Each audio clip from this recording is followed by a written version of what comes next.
Sixième cours sur foi numéro 2. Alors, nous en sommes sur la leçon numéro 4, ce que nous devons confesser. Je vous ai montré que rester sur la piste, ce n'est pas toujours facile. Parfois, c'est même un peu compliqué, parce qu'il y a tout vent de doctrine, ça arrive, ça repart.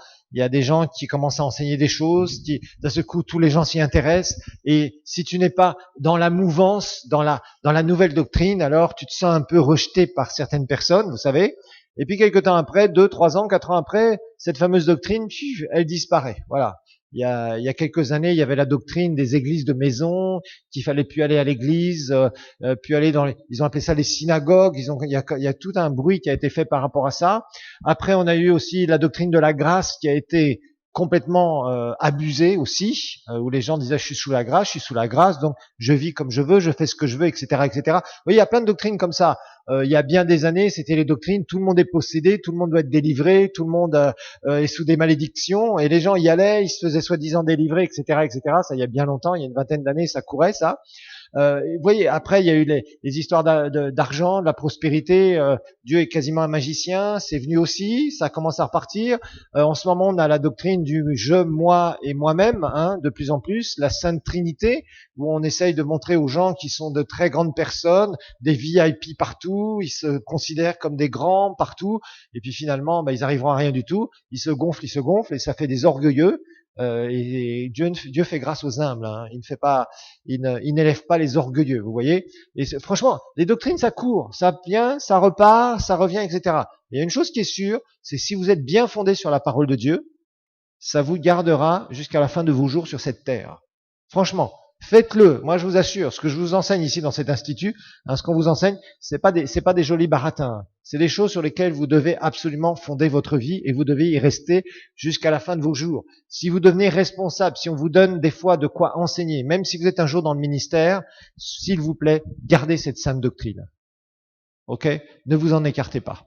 Quand vous allez commencer à vous en écarter, vous allez avoir des problèmes avec ça. Vous savez, moi, une de mes prières, quand j'ai reçu le Seigneur, je voyais, il y avait des gens qui enseignaient toutes sortes de trucs.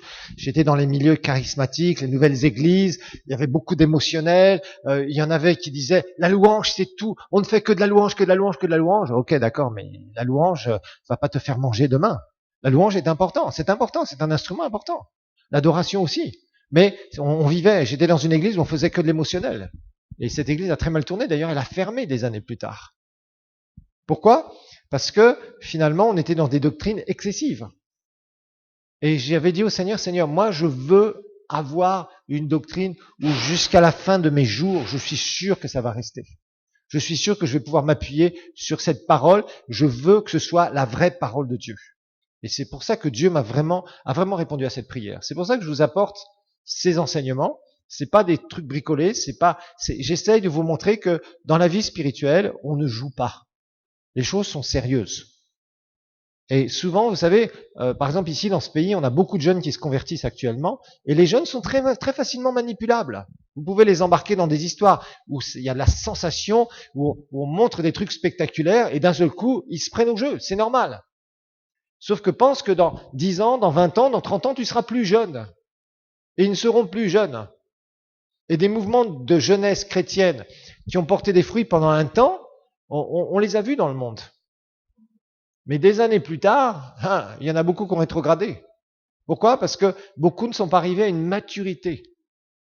Et c'est important d'arriver à la maturité. Et la maturité, ça prend du temps. Dans la maturité, il n'y a pas de choses où ça prend 5 minutes et d'un seul coup, tu passes du bébé spirituel à l'adulte spirituel. C'est tout un cheminement année après année. Et comment tu vas te comporter? Comment l'ennemi va essayer d'envoyer des choses pour te détourner de la parole, de te détourner de la vraie vie de l'esprit, de te détourner de ta relation avec Dieu pour t'amener dans d'autres choses, de te détourner par toutes sortes de doctrines. La Bible nous dit que, rappelez-vous, les ministères, on a fait le cours d'introduction sur les ministères, dans Ephésiens 4, il est bien parlé que vous ne serez plus des enfants emportés à tout vent de doctrine. C'est clairement mis dans la parole de Dieu. Pourquoi Paul prévenait ? Parce qu'il disait que les vrais ministères vont vous garder, où ça ? Bien dans la parole. Bien dans la saine doctrine. Les ministères qui abusent, on en a beaucoup. On a beaucoup de gens qui deviennent excessifs dans tous les sens aujourd'hui. Donc restez dans la parole. C'est peut-être pas spectaculaire, hein, parce que là on est en train de parler de la malédiction de la loi. Christ nous a racheté de la malédiction de la loi. Rappelons-nous dans Galates 3.13, hein, c'était le cours précédent. Et je vous rappelle que si les cours fonctionnent souvent en 2 heures. On fait une petite coupure entre les deux, et que ce soit ceux qui prennent par Internet, fonctionnez toujours par bloc de 2 heures pour les cours. Parce que le premier, c'est souvent un résumé, puis on rentre dans le sujet, et après, on continue le sujet dans le cours suivant. Alors, Galates 3.13, nous l'avons vu la dernière fois, hein, au cours précédent, nous dit, Christ nous a racheté de la malédiction de la loi, étant devenu malédiction pour nous, car il est écrit, maudit quiconque est pendu au bois. Ok. Donc on a lu Deutéronome 28, 15 à 45, et on a vu la malédiction de la loi. Ok. Maintenant, il y a quelque chose qu'il faut que vous compreniez. Il y a une différence entre un miracle et la bénédiction. Ça, c'est quelque chose, c'est un principe qu'il faut que vous compreniez. Une différence entre un miracle et la bénédiction. Différence entre un miracle et la bénédiction. Parce que on a regardé, Christ nous a racheté de la malédiction de la loi, bien sûr. On va regarder la bénédiction d'Abraham, parce que la Bible nous dit, dans Galates 3.14, que nous avons hérité de la bénédiction d'Abraham. Et il faut que vous compreniez la différence entre un miracle et une bénédiction. Un miracle, j'en ai besoin en temps de crise. Donc un miracle, on en a besoin en temps de crise. Ou de propulsion surnaturelle de Dieu. Donc c'est soit en temps de crise, ou soit quand il y a un défi et on a besoin d'être propulsé par Dieu surnaturellement. Donc soit un miracle, on en a besoin en temps de crise, ou on en a besoin aussi dans un moment où Dieu va accomplir ses promesses à un moment particulier. D'un seul coup, tu as besoin d'une propulsion divine qui t'amène d'un niveau où les choses vont bien, où tu marches avec Dieu, et d'un seul coup, Dieu va t'amener par un miracle. C'est à ce moment-là que tu as besoin d'un miracle. Ok. Maintenant, la bénédiction, c'est quelque chose qui coule tous les jours.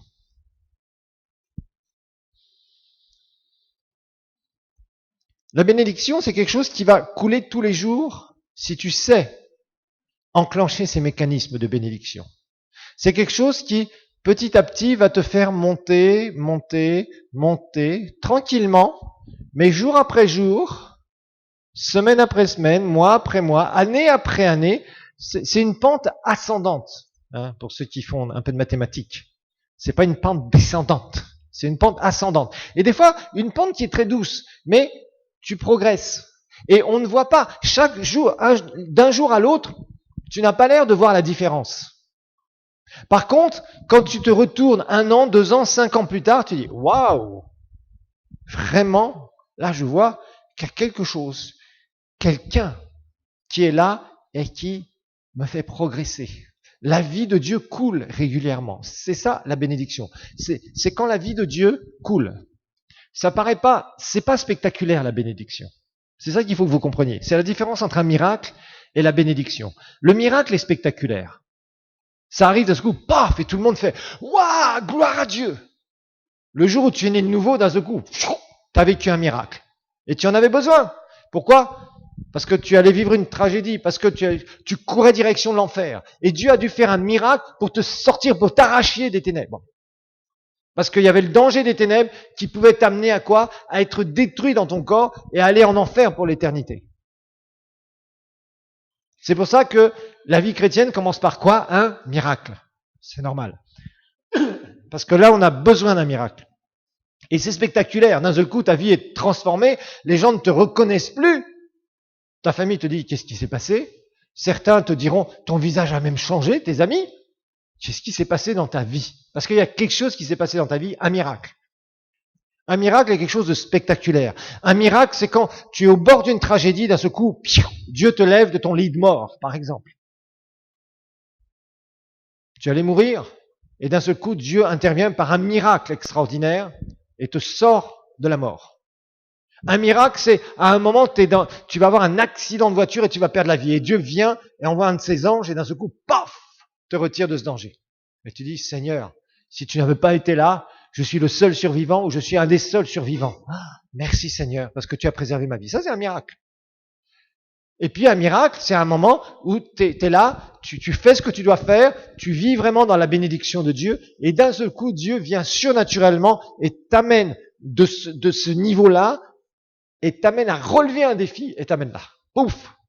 Tu dis, waouh Seigneur, la grâce, un pur miracle. C'est spectaculaire.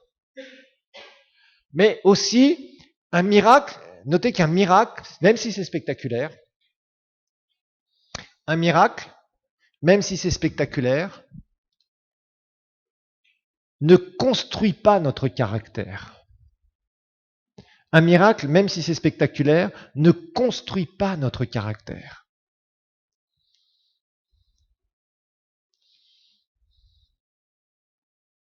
Et vous savez, il y a des gens qui parfois vivent des miracles, ne construisent pas notre caractère. Il y a des gens qui vivent des miracles, mais qui, quelques années plus tard, dégringolent. Vous en connaissez des gens comme ça? Des gens vraiment qui vivent des choses spectaculaires à un moment. Et ils témoignent de partout. Des années plus tard, vous les retrouvez, ils sont rétrogrades certains. Ils sont bizarres, séduits, mystiques, fanatiques, bizarres. Ou ils ont tout perdu. Ce jour-là, ils avaient prié, ou vous aviez prié ensemble, ils vivent un miracle financier. Des années plus tard, ils retournent dans la pauvreté. Waouh! Vous dites, mais attends, qu'est-ce qui s'est passé? Pourquoi? Parce qu'un miracle ne construit pas votre caractère. C'est un acte souverain de Dieu, qui des fois dépend de votre foi, des fois purement de la souveraineté de Dieu, qui vient, tchac! À ce moment-là, tu crois, pouf! Et Dieu fait ce miracle pour toi. Et tu sors d'une situation où tu es dans un autre niveau. Mais ce miracle ne construit pas ton caractère. Un miracle ne construit pas ton caractère. La bénédiction, par contre, n'est pas spectaculaire. Mais la bénédiction t'aide à construire ton caractère. C'est ça qui fait beaucoup la différence. La bénédiction n'est pas spectaculaire, parce que ça coule jour après jour, doucement. Mais par contre, elle t'aide à construire ton caractère.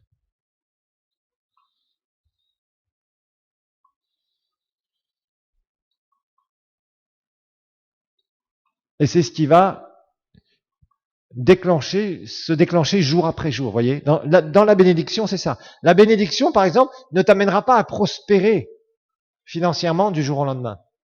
Mais jour après jour, en appliquant les principes divins, en travaillant ton caractère de gestion, par exemple aussi, parce que souvent les chrétiens n'arrivent pas à prospérer financièrement parce qu'ils ne gèrent pas, ils ne savent pas gérer. Et ça arrive.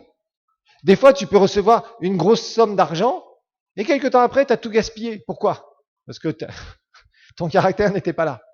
Tu n'as pas su utiliser ce marchepied que Dieu t'offrait pour aller encore plus haut. Au contraire, tu es monté sur ce marchepied et quelques temps après, tu as tout perdu. Pourquoi? Parce que tu n'avais pas le caractère. Alors que quand tu fonctionnes dans la bénédiction de Dieu, petit à petit, tu vas creuser ton caractère, parce que ton caractère va être forgé. Rappelez-vous, le caractère, c'est pas quelque chose que tu peux recevoir dans la présence de Dieu. C'est pas quelque chose que tu reçois même dans la parole de Dieu. Le caractère se forge avec l'expérience. Dieu ne peut pas te transmettre son caractère dans sa présence. Non. Il peut t'aider à voir qui tu es dans sa présence réellement, à voir tes qualités, à voir tes défauts. Mais Dieu ne transformera pas ton caractère dans sa présence. C'est pour ça qu'il y a des gens parfois qui même sont touchés par la puissance de Dieu quand on prie pour eux. Ils sont vraiment bouleversés, ils font des expériences avec le Saint-Esprit. S'ils ne travaillent pas leur caractère, ils vont tout perdre quelques années plus tard.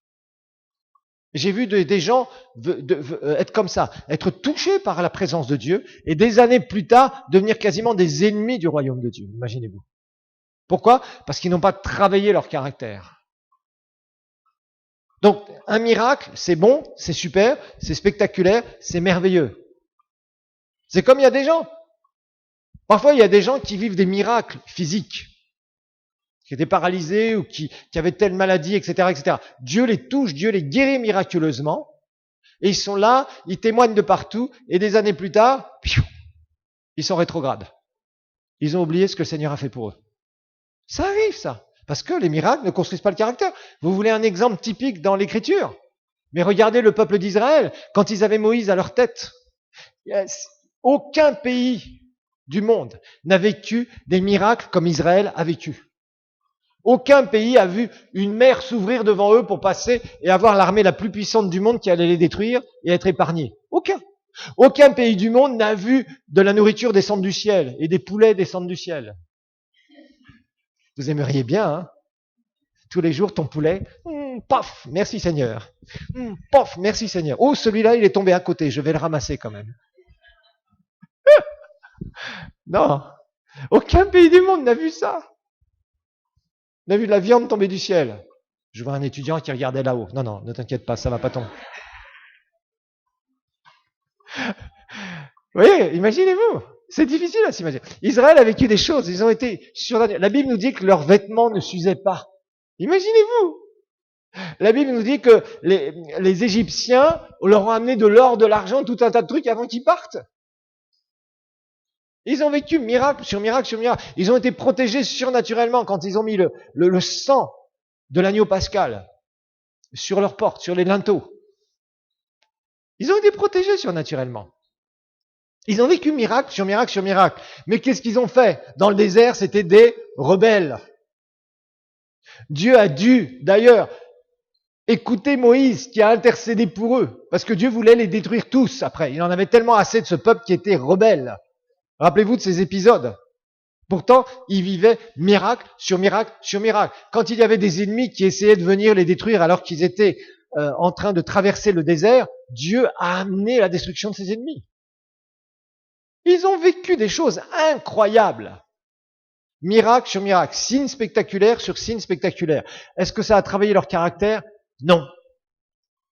À tel point que Dieu s'est fâché et qu'ils sont morts dans le désert parce qu'ils sont restés 40 ans à tourner en rond. Pourtant, ils ont vécu miracle sur miracle. Et croyez-moi, écoutez-moi bien, les miracles, nous en avons besoin. Nous avons besoin des miracles parce que des miracles, ça stimule notre foi et notre louange aussi, franchement. Quand des gens vivent des miracles et nous donnent des témoignages de miracles, les gens sont là à dire, Dieu est puissant, il est vivant, on vient de le voir. Je me souviens, un jour, on avait cet élève de 17 ans qui était paralysé, on avait fait une croisade dans une école ici, et le Seigneur a touché ce jeune qui n'avait jamais marché de sa vie. Il a fait un miracle. Et il y a des jeunes qui étaient par terre, ils ont pleuré à la croisade à l'époque. Je me souviens bien de ça. Et il y avait une fille qui était revenue chez elle, et elle est restée dans sa chambre pendant plusieurs jours, elle pleurait, elle pleurait, elle pleurait. Et sa maman est venue, a ouvert la porte, mais qu'est-ce qui se passe? Qu'est-ce que tu as? Et elle a dit, maman, j'ai vu Dieu à l'école. C'était beau quand même. Et la mère ne comprenait pas. Pourquoi? Parce qu'elle avait vu de ses yeux ce qui s'était passé, vous voyez? Donc tu voyez, ça stimule quelque part. Mais il faut construire le caractère à côté. C'est pour ça que les deux sont très importants. Comprenez-moi bien. Beaucoup insistent trop sur la bénédiction et n'insistent pas sur l'aspect des miracles. Il ne dit plus de miracles, ça c'est pas bien. D'autres c'est le contraire, c'est miracle, miracle, miracle. Si vous voulez voir prophète Pili Pili, suivez prophète Pili Pili, vous aurez des faux miracles souvent qui se passent, vous voyez, parce qu'ils cherchent tout le temps à ce qu'il y ait quelque chose qui se passe, pour aller vendre le miracle. Vous voyez, il y a des prédicateurs qui vendent des miracles après. Et ça, ce n'est pas biblique non plus. Nous ne sommes que des instruments, rien de plus, rien de moins. Et Jésus dit, considérez-vous comme des serviteurs inutiles, en disant, nous avons fait ce que nous devions faire, c'est tout. Voyez? Ça, c'est important. Restons dans l'humilité. Aujourd'hui, l'orgueil est en train de venir dans les églises, c'est épouvantable. Épouvantable. Ça va être la chute de serviteurs de Dieu, de plein de serviteurs de Dieu qui vont même pratiquement abandonner la foi. Vous savez qu'il y a certains, j'entends ça, j'ai entendu ça récemment, certains grands prédicateurs aux États-Unis et un en Australie qui fait partie du groupe Hillsong, qui ont dit, je ne suis même plus un chrétien. C'est choquant. Et pourquoi? Parce que derrière tout ça, souvent, il y a eu de l'adulation, c'est-à-dire une admiration excessive de certains prédicateurs. Ou des gens qui ont eu un succès tellement fort parce qu'ils écrivent un livre, ils vendent 1 million de copies, paf, comme ça. Et tout le monde parle d'eux, tout le monde.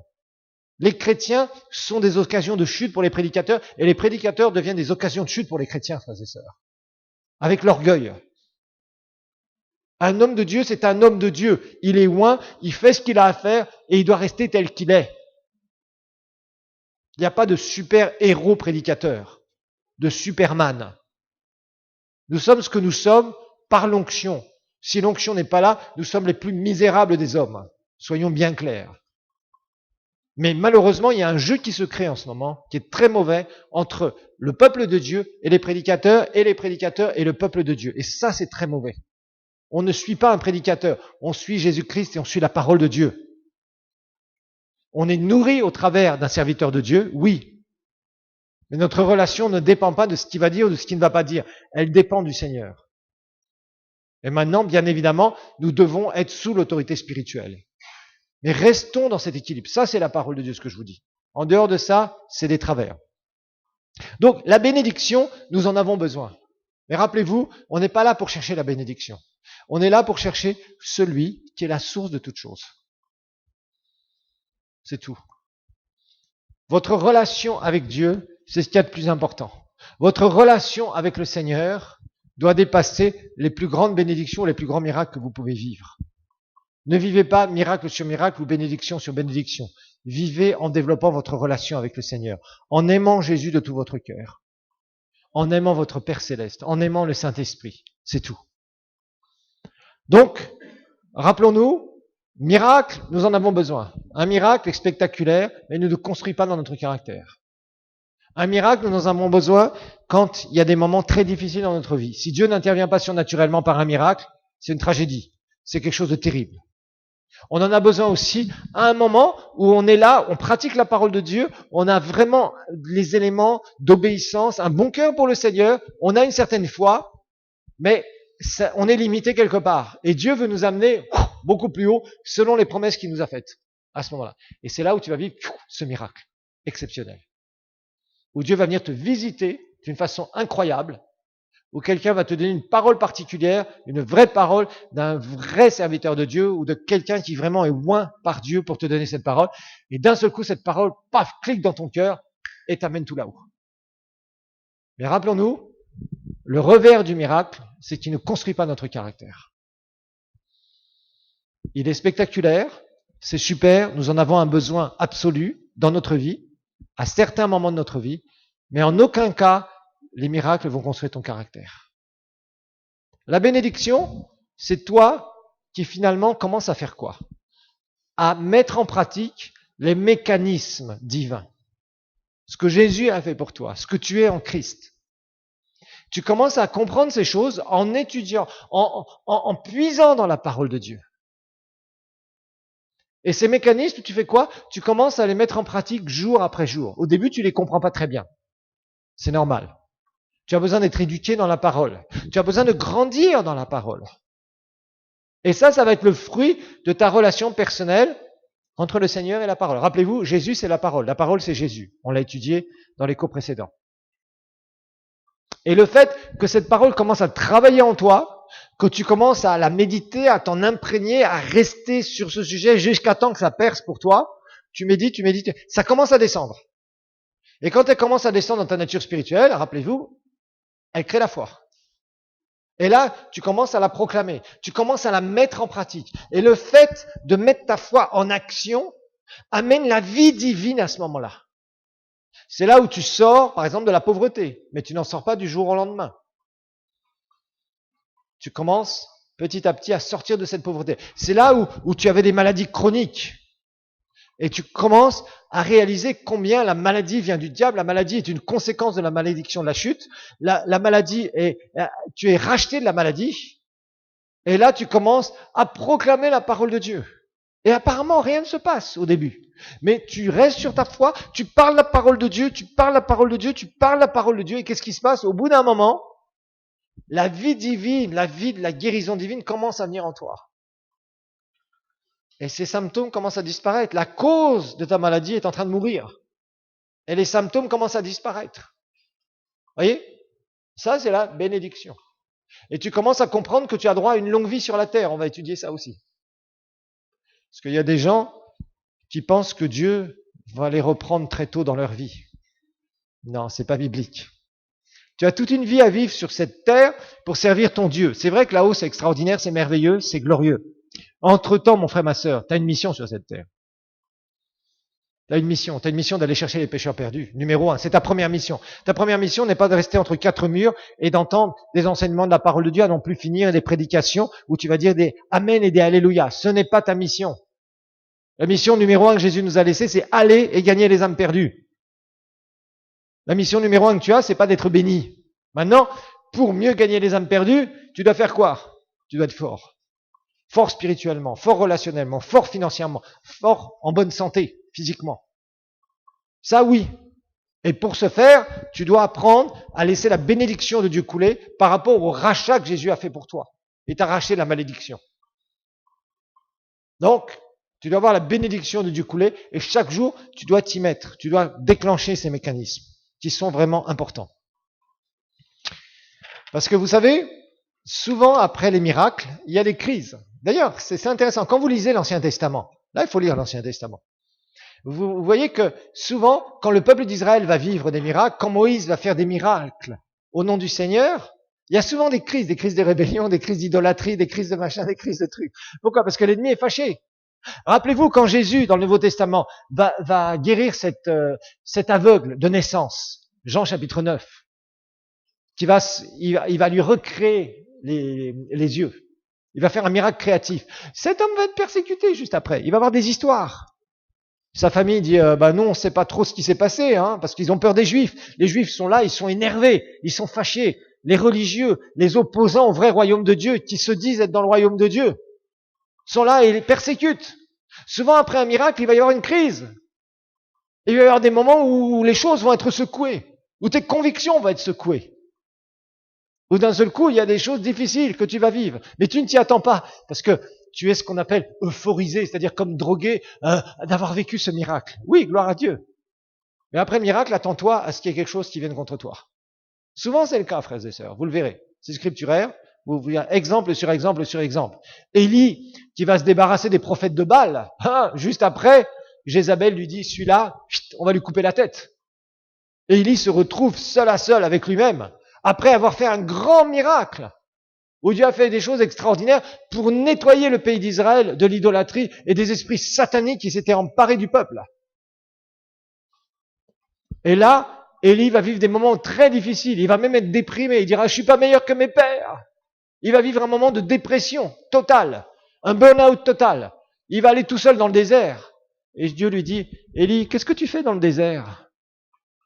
Seigneur, tu vois, je suis le seul qui est resté. Voilà. Dieu lui dit, non, il y en a 7000 qui sont restés aussi. Ah bon, merde. Et là, Dieu voit que son serviteur craque. Élie était un prophète exceptionnel. Mais c'était difficile pour lui de contenir certains miracles.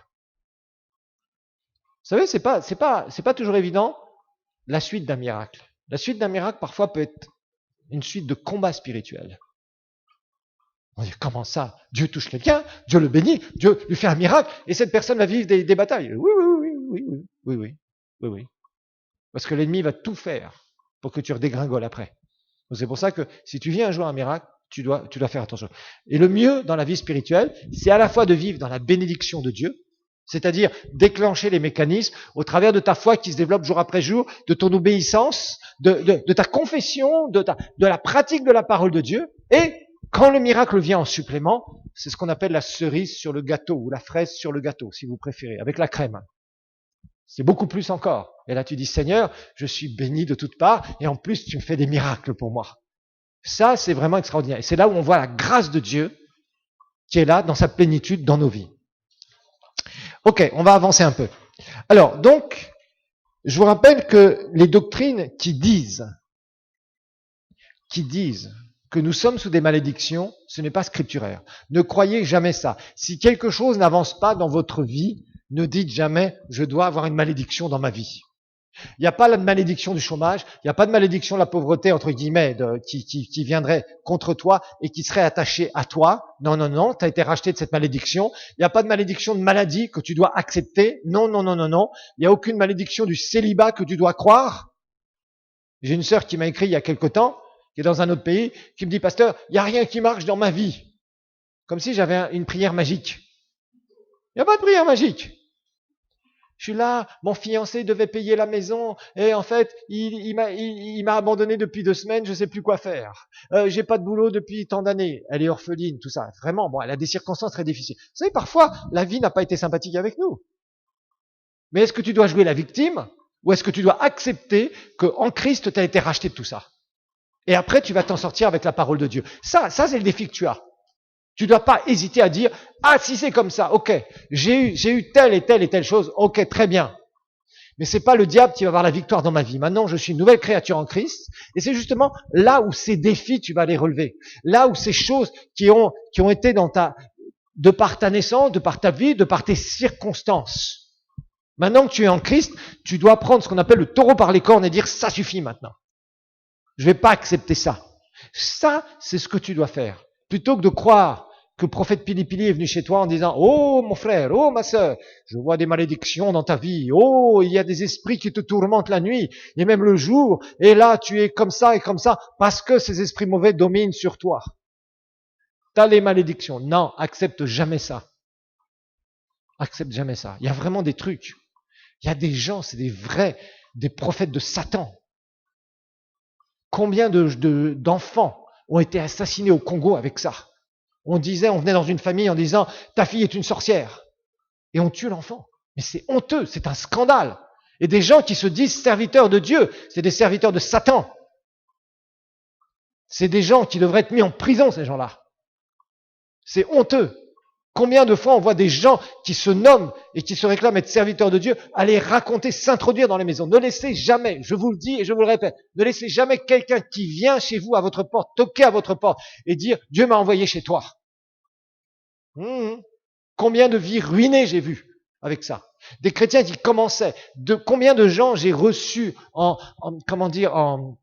audience qui me disaient, pasteur, voilà, il y a quelqu'un qui est venu chez moi, il m'a dit qu'il était serviteur de Dieu, ou il m'a dit qu'elle était servante du Seigneur, qu'il était venu prier chez moi, il s'est introduit dans ma maison, je l'ai laissé faire, il est venu pendant X jours, etc., etc.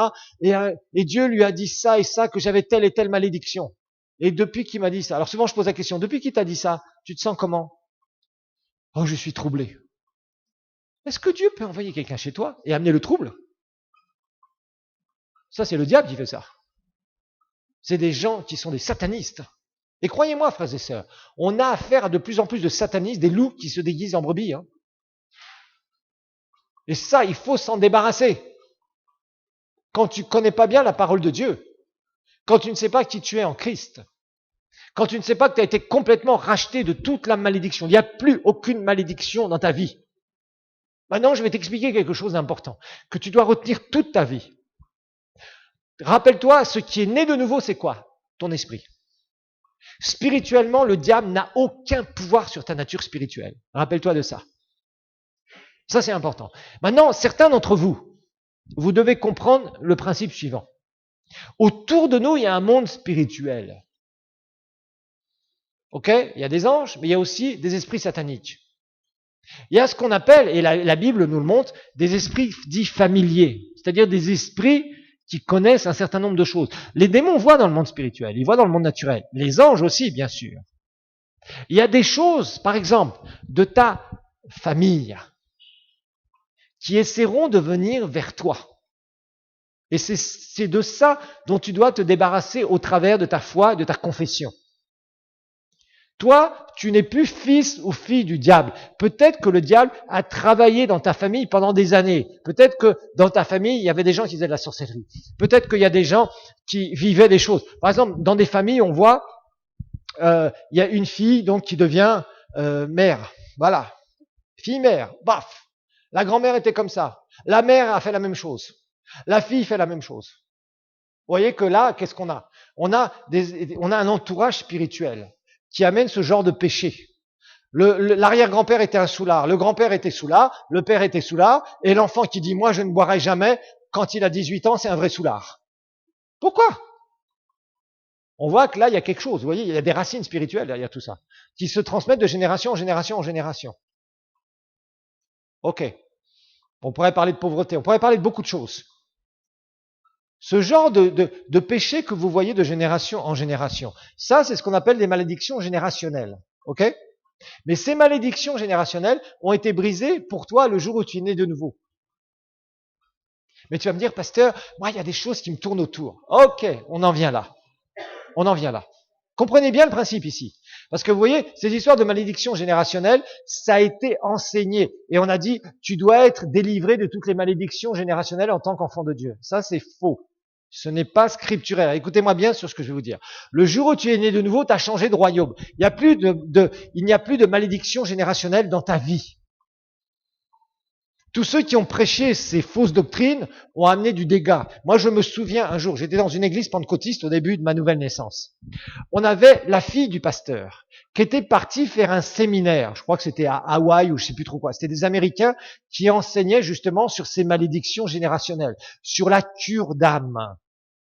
Et ils enseignaient que tous les chrétiens devaient passer par une délivrance à propos de malédictions générationnelles. Alors, ces gens-là faisaient des entretiens sur la vie des gens, et alors racontaient, par exemple, j'ai été rejeté par mon père. Ah, t'as un démon de rejet, il faut chasser le démon de rejet. Vous voyez, ce genre de truc. Ma mère a eu un enfant hors mariage. Ah, il faut chasser l'esprit d'adultère. Mon arrière-grand-père était un voleur. Ah, il faut chasser l'esprit de vol. Vous voyez, toutes sortes de choses comme ça. Partout, ils cherchaient quoi? Ils cherchaient des démons qui devaient chasser de la personne qui était née de nouveau. Ça a détruit des vies. Pourquoi? Parce que les gens parlaient comme ils parlaient à des psychologues ou des psychiatres. Ils parlaient de toute leur vie passée. Mais rappelez-vous, 2 Corinthiens 5,17 nous dit quoi? Que nous sommes de nouvelles créatures. Les choses anciennes sont passées. Vous avez appris ça, heureusement. Ça veut dire que le jour où tu es né de nouveau, tout le passé spirituel qui était relaté à tes péchés et à la malédiction, toutes les malédictions générationnelles que tu pouvais avoir, ont été coupées. Pourquoi? Parce que tu as été, Colossiens chapitre 1, verset 12 et verset 13, tu es sorti du royaume des ténèbres et tu es né dans le royaume de Dieu. Tu as changé de royaume spirituel. Alors maintenant, ces démons qui ont travaillé dans ta famille pendant des années, qu'est-ce qu'ils vont faire? Ils vont essayer, bien sûr, de travailler chez toi. Et ils vont essayer de t'influencer. C'est pour ça que parfois, on va retrouver certains traits bizarres chez des personnes qu'on voit chez les parents, chez les grands-parents, etc., etc. Je suis en train de vous expliquer des choses très importantes que vous devez respecter. Si vous ne les respectez pas, je vous garantis, vous pouvez avoir de gros ennuis spirituels. Et en fait, ce qui va se passer, c'est que certains péchés qui étaient faits dans tes générations vont essayer de te retenter. Dans certains cas. Certains, vous avez vu que quand vous êtes né de nouveau, il y a des choses dont vous étiez esclave en tant que pécheur qui ont été instantanément, vous n'y pensez même plus. Il y a d'autres trucs qui vous tournent autour. Vous avez remarqué ça ou pas? Tous, entre nous. Régulièrement, il peut y avoir des trucs qui essayent de te tourner autour. Et qu'est-ce que tu dois faire? Tu dois écarter ces choses-là en créant un entourage spirituel qui est divin. Donc, ce sont des principes que vous devez vraiment comprendre. Donc, comprenez-moi bien ce que je vous dis, d'accord? Tant que nous avons une ascendance, spirituelle qui n'était pas sauvée. Quels sont ceux parmi vous êtes la première génération de sauvés dans votre vie? La toute première, que vous descendez pas de famille chrétienne. Vous voyez? Ok. Nous avons beaucoup plus de combats à la base. Pourquoi? Parce que nous ne venons pas de parents qui étaient sauvés. Donc il y a des choses qui nous tournent autour, qui sont beaucoup plus fortes. Vous savez que quand vous étudiez les gens qui sont en général les prédicateurs les plus loin de la planète, je dis bien en général, c'est pas une règle absolue, vous verrez qu'un certain nombre d'entre eux descendent de générations chrétiennes de prédicateurs. 3 générations, 4 générations, 5 générations. Si vous étudiez bien, vous verrez ça. Ceux qui ne descendent pas de prédicateurs ont souvent beaucoup plus de combats à la base, quand ils démarrent eux-mêmes et que c'est la première génération de ministère. Il y a des raisons à ça, il y a des raisons spirituelles à ça. Parce que quand tu viens d'une famille païenne, tu n'as pas été éduqué dans le Seigneur, cette famille qui peut-être n'est pas encore sauvée, qui est encore sous la malédiction du péché, dans les ténèbres, à servir, sans le savoir parfois, le diable. D'autres fois, ils le savent très bien. Quand tu viens d'une génération qui est païenne, toi, tu te donnes à Christ au milieu d'une famille qui est païenne. C'est pas facile. Souvent, tu vas avoir des combats spirituels que des gens qui sont déjà la deuxième, troisième génération, quatrième génération de chrétiens nés de nouveau n'auront pas.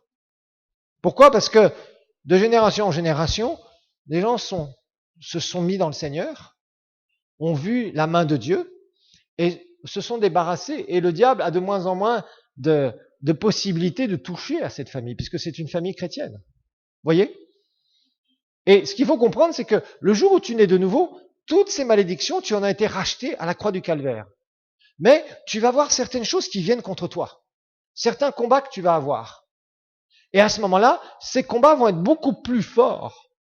Et c'est là où tu dois vraiment davantage confesser la parole de Dieu, croire la parole de Dieu, sortir de ces pensées que peut-être il y a des malédictions générationnelles sur ta vie. Ça, c'est un mensonge du diable qui a marché énormément et qui marche encore. Ça se vend encore très bien. Le diable vend ça très bien encore.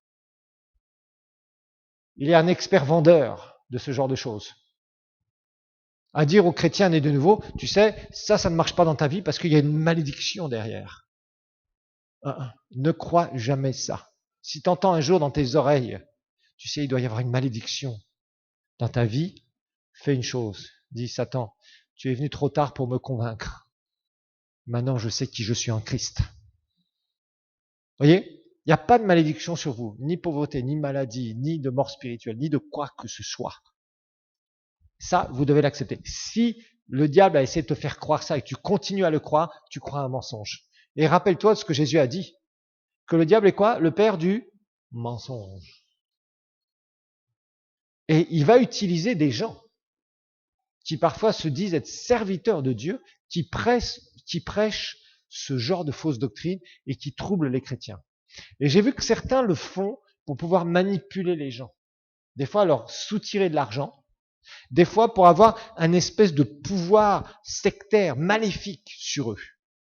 En leur faisant croire ces choses-là, les gens attrapent ça facilement, surtout ici en Afrique. Beaucoup de gens pensent que ce qui se passe dans leur vie, c'est conséquence de ce qu'ils ont fait ou de malédictions qui sont là. Mais le jour où tu es né de nouveau, spirituellement, il n'y a aucune malédiction. Maintenant, dans ton âme, dans ton corps, il peut y avoir des choses qui essaient de tourner contre toi. Et c'est de ça que tu dois apprendre à confesser la parole de Dieu. Et à dire ça, c'était bon pour la génération de ma famille qui ne connaissait pas Jésus ou qui ne connaît pas Jésus. Mais ça, c'est pas bon pour moi. Parce que je suis un enfant de Dieu. Parce que moi, j'ai été racheté de la malédiction et la bénédiction d'Abraham m'appartient. Vous voyez? Très souvent, c'est le problème que les gens ont. Ils ne comprennent pas que, à la croix, il y a eu un transfert. Il y a eu un transfert. Ce que nous étions, Jésus l'est devenu. C'est-à-dire, il a pris toute la malédiction sur lui. Rappelez-vous, il a été fait malédiction. Rappelez-vous de identification avec Christ. Et il est devenu ce que nous étions pour que nous puissions devenir quoi? Ce qu'il est. Est-ce qu'il y a des malédictions sur Jésus? Non. Jésus est parfaitement béni. Jésus vit dans la gloire. Et tu es frère et sœur de Jésus. Tu es fils et fille du Père Céleste. Donc, n'ose jamais sortir de ta bouche. Jamais qu'il y a une malédiction sur ta vie. C'est pas un problème de malédiction que tu as. Tu as un problème de compréhension spirituelle. C'est pas la même chose. Tu as un problème certainement de foi aussi. C'est ça ton problème. Tu as un problème de croissance spirituelle. Quand tu commences à réaliser cela, tu ne dis plus, c'est de la faute de, il doit y avoir des malédictions, non, tu commences à dire, je dois prendre mes responsabilités, je dois grandir. Et quand tu acceptes que tu dois grandir, c'est là où tu vas sortir de ces histoires. Il y a des choses parfois qui peuvent te tourner autour, et elles vont être, je dirais, tenaces. Il y a des trucs, des fois, qui essayent de nous coller à la peau, de nous dire, non, il y a ça. Et tu vois, tu essayes de parler la parole de Dieu, tu essaies de te mettre dans la foi, et tu t'aperçois que ça essaie de revenir. Tu te bats. Bats-toi le bon combat de la foi. La parole de Dieu nous parle du bon combat de la foi, rappelez-vous. Tu te bagarres dans la foi en déclarant ta victoire, en disant non, ça c'est terminé, ça c'est non, et non, je n'accepterai jamais ça. C'est pas toujours facile. Ça s'appelle le combat de la foi. Et c'est pas une prière qui va tout changer. C'est ton attitude régulièrement par rapport à ta situation. Et ça commence par plonger tes regards dans la parole, dans la loi parfaite, comme nous dit l'épître de Jacques, et de découvrir de plus en plus qui tu es en Christ, et ne pas te laisser marcher sur les pieds. Tu deviens fort. La Bible nous dit, ton Dieu t'ordonne d'être puissant. Tu ne peux pas être faible. Tu ne peux pas te permettre d'être faible dans un monde de ténèbres. C'est pas possible. Sinon, tu seras balayé par ce monde de ténèbres. Tu dois être fort. Et pour être fort, tu dois te nourrir.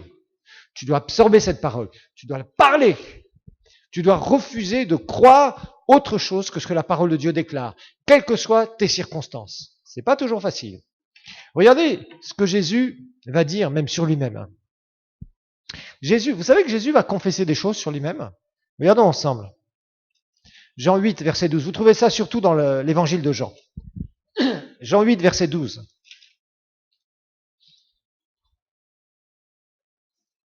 Jésus va souvent dire « je suis ». Vous avez remarqué ça? Évangile de Jean, vous allez souvent trouver des déclarations où Jésus va confesser sur lui-même des choses.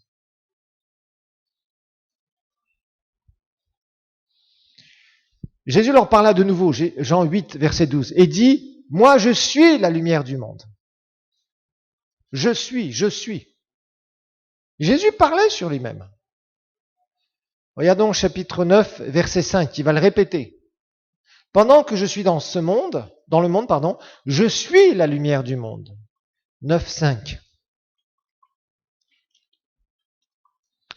Il y avait aussi, il y en a plein d'autres. Hein.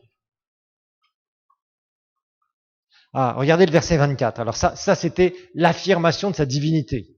Ça, tu peux pas le dire. Jean 8, 24. Ça a fâché les Juifs. C'est pourquoi je vous ai dit, vous mourrez dans vos péchés. Ça, regardez bien, moi j'ai une très bonne traduction là-dessus. Je ne pense pas que vous ayez la même traduction. Beaucoup, ils ont corrigé la traduction parce que sinon, ça faisait pas ressortir ce que Jésus voulait vraiment dire ici. Il va dire, donc c'est pourquoi je vous ai dit que vous mourrez dans vos péchés. Car si vous ne croyez pas que moi, je suis. Ça, c'est la bonne traduction. Si vous ne croyez pas que moi, je suis, vous mourrez dans vos péchés. Quand Jésus disait « je suis », les Juifs savaient de quoi il voulait parler. C'était une référence à Exode 3, 14. Quand Moïse demande à Dieu « quel est ton nom ?» Jésus lui apparaît, Dieu le Fils lui apparaît au travers du buisson ardent. Vous vous rappelez de ce passage? Cet arbre qui brûle, et Moïse entend une voix. Dans Exode 3, 14, Moïse, au bout d'un moment, fait le tour de l'arbre, parce qu'il entend une voix qui lui parle. Il dit, mais il y a qui derrière tout ça? Quel est ton nom? Parce que Dieu l'appelait là à être celui qui allait délivrer Israël. Et qu'est-ce que le Seigneur lui dit? Je suis l'Éternel. Littéralement, c'est je suis celui qui existe par lui-même. Je suis. Et quand Jésus fait cette déclaration ici, les Juifs étaient choqués. Parce que ce que Dieu avait dit à Moïse en se révélant à lui, je suis celui qui existe par lui-même, je suis, donc créateur, celui qui n'a jamais été créé. Quand Jésus déclarait ici, croyez que moi, je suis, ça a choqué les Israélites. Il va dire une autre phrase un jour devant les Juifs, d'ailleurs dans ces passages-là, il va dire à un moment, avant qu'Abraham fût, je suis. Cette déclaration faisait référence à Exode 3.14. Je suis l'Éternel, celui qui existe par lui-même. Celui qui suit, celui qui est, celui qui suit, littéralement. C'est très difficile à traduire et à expliquer. En fait, c'était sa divinité. Jean 8, 58. Voilà, c'est ça. Jésus leur dit, en vérité, je vous le dis, avant qu'Abraham fût, moi je suis. YHWH, Yahweh. Celui qui existe par lui-même. Là, c'était des affirmations de sa divinité. Et quand vous lisez la réaction, verset 59, vous comprenez. Avant qu'Abraham fût, je suis. Verset 59, là-dessus, ils prirent quoi? Des pierres pour les lui jeter. Waouh! Qui a déjà reçu des pierres pour l'évangile? Personne? Méfiez-vous, ça peut nous arriver. Ah, Nzo, il dit ça. C'est bien, toi aussi, c'est bien. Ah oui, des fois, il y a des gens qui vous jettent des pierres. Parce que vous dites, je suis chrétien né de nouveau et je prêche Christ, Dieu le Fils, mort et ressuscité. Mais Jésus se cacha et sortit du temple. Waouh!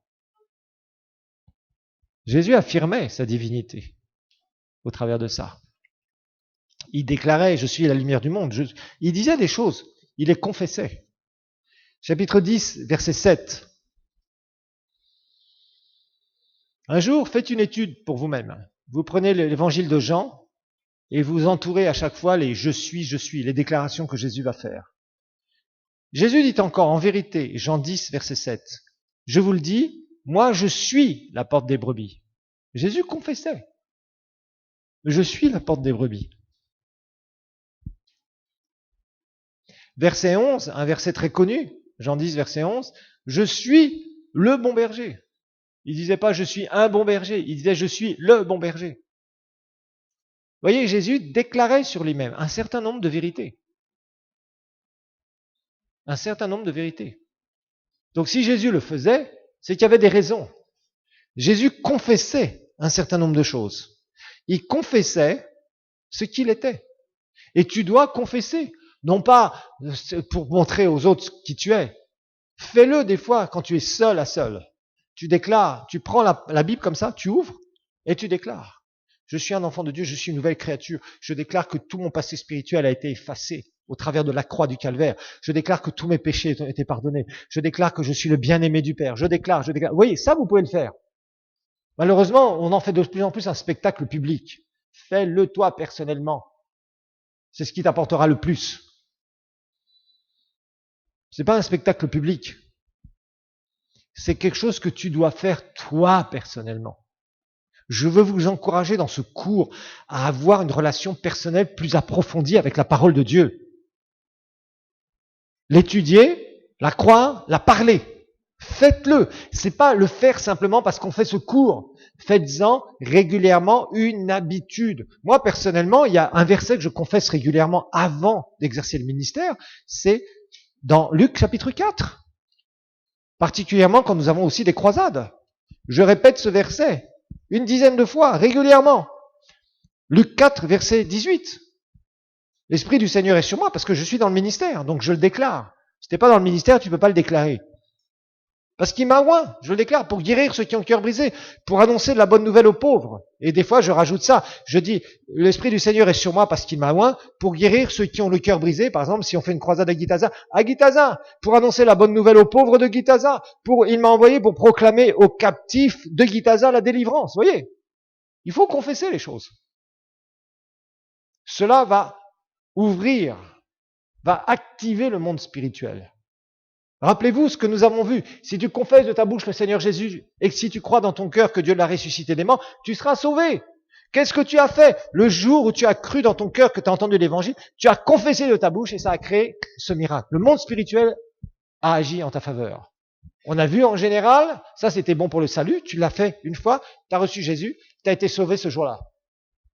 Mais on voit que dans Marc 11, verset 23, c'est la même chose.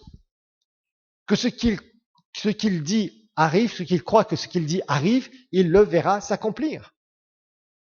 Donc nous savons que c'est une loi spirituelle. Jésus l'appliquait.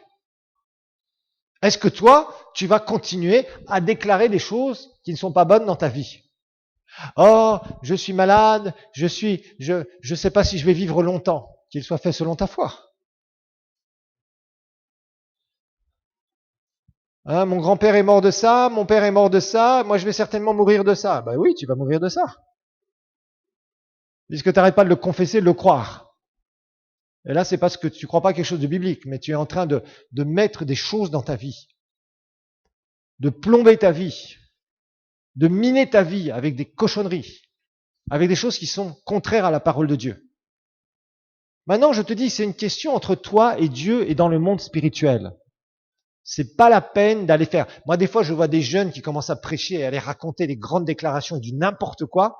Eux, ils vont tomber. C'est de l'orgueil. Vous voyez la différence? La confession n'est pas de l'orgueil. La confession doit être faite selon ce que tu crois dans ton cœur. Et avec conviction. C'est ça qui va prendre. Et contre et envers toutes tes circonstances. Et des fois, tes circonstances vont être méchantes. Il y a des fois des circonstances qui sont très méchantes contre nous. Et il faut que tu apprennes à le faire, non pas dans un truc d'orgueil. Il y a vraiment des gens, des fois, je vous dis, ils font des trucs. Ça pue l'orgueil, ça sert à rien. C'est en train de les faire chuter. Au contraire. C'est pas ça.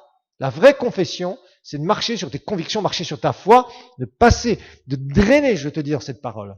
Rappelez-vous l'image que je vous ai donnée. Hein, les chercheurs d'or, hein, ils sont pas là en train de ramasser les pépites. Hein. Ils sont en train de creuser. Les chercheurs de diamants, c'est la même chose. Ils passent du temps. Et un jour, ils tombent sur le gros filon qui les rend riches et prospères. C'est la même chose pour toi, avec la parole de Dieu. Tu dois creuser et arrête de t'informer sur la parole de Dieu par toutes sortes de trucs qui parlent de la parole de Dieu à droite, à gauche, sans jamais absorber cette parole. Ça ne te servira de rien. Amen.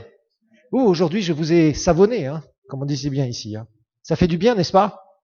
Il faut, franchement, pratiquer simplement ça. Je vous demande juste de pratiquer ça. Je vous garantis, vraiment, il y a beaucoup de choses qui vont commencer. Vraiment, il y a beaucoup de choses qui vont commencer. Vraiment, il y a beaucoup de choses qui vont commencer. Vraiment, il y a beaucoup de choses qui vont commencer. Vraiment, il y a beaucoup de choses qui vont commencer.